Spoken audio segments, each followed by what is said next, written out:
ఏం పేరు అండి? అంజనేయులు అన్న. అనిల అంజనేయులు ఎక్కడ ఉండేది? నారపల్లి. అంటే చెరుకుదానేనా? చెరుకు బండి అన్న. ఇప్పుడు ఎలక్షన్స్ ఉన్నాయి కదా, ఎట్లా నడుస్తుంది? ఏమనుకుంటారు?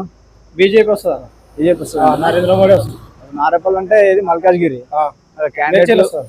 మేడ్చల్, అదే మేడ్చల్ అంటే మల్కాజ్గిరి పార్లమెంట్ కిందకి వస్తుంది. ఇప్పుడు మరి అక్కడ ఈటెల్ క్యాండిడేట్ తెలుసా? ఈటెల్ రాజేందర్ బీజేపీ నుంచి, తెలుసా? రాగి లక్ష్మారెడ్డి బీఆర్ఎస్.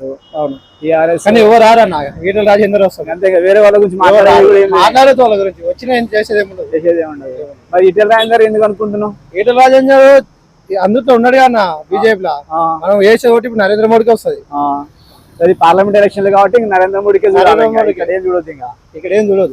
రాహుల్ గాంధీ మోడీ అయితే ఇంకా మోడీ వాళ్ళు రావద్దు అన్న. అసలు అంతేనా? రావద్దు. మన మోడీ రావాలి. మన మోడీ కావాలి. దేనికి మోడీ అంటే? మన మోడీ అంటే అన్ని మంచి పనులు చేస్తుంది అన్న. వాళ్ళు వస్తే మనకి ఏముంటది అన్న? చేయలేరు. మోడీ చేసిన మంచి పనులు అయితే ఎవరు చేయలేరు, నేను చూసినప్పుడు. Okay okay. మరి ఇప్పుడు మల్కాజ్గిరి అంటే దేశంలో అతిపెద్ద కాన్స్టిట్యుయెన్సీ. దాదాపు 30 లక్షల మంది ఓటర్లు ఉన్నారు. మల్కాజ్గిరి ఎంత మెజార్టీ రావచ్చు ఈటెల రాజేందర్కి? అన్న ఈటెల రాజేందర్ అయితే అందరికన్నా అయితే ఎక్కువనే వస్తుంది. మొత్తం తెలంగాణ ఆయనకి ఎక్కువ మెజార్టీ వస్తుంది. ఎక్కువనే వస్తుంది. ఇప్పుడు మరి 17 ఎంపీ స్థానాల్లో బీజేపీ ఎన్ని గెలుస్తుంది? 17 ఎన్ని గెలుస్తుంది బీజేపీ? మొత్తం రాలని నేను కోరుకుంటున్నాను.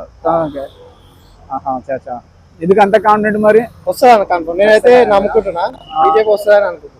మరి అందరు నువ్వు ఒక్కడే వేస్తావు? మీ ఇంట్లో కూడా వేపిస్తావు బీజేపీ? నా తరఫున చాలా ఓట్లు, మా ఇంట్లో కానీ నా ఫ్రెండ్స్ కానీ చుట్టుపక్కల ఓట్లని బీజేపీ మొత్తం మంచి అభిమానం ఉన్నది బీజేపీ చాలా అన్న. అంటే ఏమైనా బెనిఫిట్స్ వచ్చినాయి బీజేపీ వల్ల? నాకు వచ్చిన రాకున్నా కానీ నాకు చూసినప్పటి నుంచి అయితే అభిమానం. నాకు బీజేపీ ఓటాకు రాకముందు నుంచి బీజేపీ అంటే ఇష్టం. మోడీ అంటే బాగా అభిమానం. మరి రాముడు గుడి కట్టారు, దానివల్ల ఏమనుకుంటున్నారు? దాని గురించి మంచి పని చేసింది కదా. మంచి పని చేసిరండి. ఇప్పుడు ఇంకేం చేయాలనుకుంటున్నాం? మళ్ళీ బీజేపీ వస్తే ఇంకేం చేయాలనుకుంటున్నాం? అన్న బీజేపీ వస్తే మనం చెప్పాల్సిన అవసరం లేదు అన్న. మార్పులు మంచిగా వస్తుంది. మనం చెప్పాల్సిన అవసరం లేదు. మన మనసులో ఏమన్నది అతనే చేసి పెడతాం. కాంగ్రెస్ వాళ్ళు ఏమో ఈసారి వాళ్ళు రారు. ఏదైనా వచ్చిన 100 రోజులు వచ్చి ఏం చేసిన రేవంత్ రెడ్డి అంత పెద్దగా మాట్లాడినా? నేను మీటింగ్ లోనేమో మొత్తం మాకే ఇయ్యారు సీట్లు, ఇస్తేనే మేము రైతు బంధు ఇస్తాం. ఫస్ట్ ఎమ్మెల్యే ఓట్లప్పుడు ఇట్లా చెప్పండి, ఇట్లా వచ్చిండు. ఈ ఓట్లకు చెప్తా కానీ ఆయన చేసేది ఏముండదు. దీనికి దానికి లింక్ పెడుతున్నారు. జనాలు గుడ్డిగా నమ్ముతారు కానీ ఇప్పుడు నమ్మి ఓట్లు వేసారు. ఇప్పుడు ఎవరు నమ్మరు. ఇప్పుడు ఇంకా ఇప్పుడు అయిపోయింది. రేవంత్ రెడ్డి పని అయిపోయింది. కాంగ్రెస్ కూడా రాదు. అయిపోయింది. మోడీ వస్తాడు. మూడోసారి కూడా మోడీ వస్తాడు అన్న.